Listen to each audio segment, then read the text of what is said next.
అయోధ్యలో రామమందిరంలో శ్రీబాలరాముని విగ్రహ ప్రాణ ప్రతిష్టను పురస్కరించుకొని కాకినాడ గూడారిగుంట సీతారామనగర్ 9వ డివిజన్ పరిధి సాగర రామాలయంలో సాగర సంఘం ఆధ్వర్యంలో శ్రీరామ భజన కార్యక్రమాలను ఏర్పాటు చేశారు. ఈ సందర్భంగా ఆలయ కమిటీ సభ్యులు ఆలయం వద్ద భారీ ఎత్తున అన్నప్రసాద వితరణ కార్యక్రమాన్ని ఏర్పాటు చేశారు.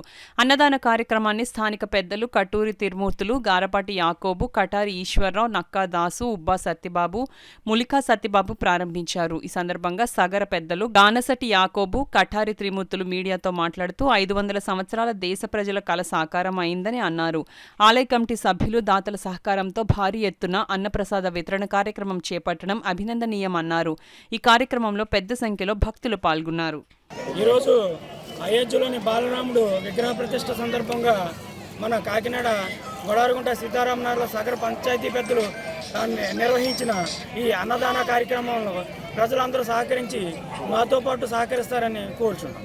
500 సంవత్సరాల తర్వాత ఈ గొప్ప ఘనత మన దేశానికి తీసుకొచ్చినటువంటి మోడీ గారికి ధన్యవాదాలు తెలియజేస్తూ ఇంతటి మహాత్మ అనేటువంటి కార్యక్రమాన్ని నిర్వహించినటువంటి మన దేశ ప్రధాని గారికి ప్రత్యేకమైనటువంటి వందనాలు ధన్యవాదాలు చెల్లిస్తూ జై శ్రీరామ్ అనే నినాదంతో ఈరోజు గొడారగుంట సీతారామనగర్లో సుమారుగా 2000 మందికి అన్నదాన కార్యక్రమం నిర్వహించి మా సగర సంఘం తరపున కాకినాడలో ఇలాంటి కార్యక్రమాలు ఇంకా భారీ ఎత్తున జరిగించినకు భగవంతుడు మా అందరికీ ఆయురారోగ్యాలు కల్పించాలని జై శ్రీరామ్.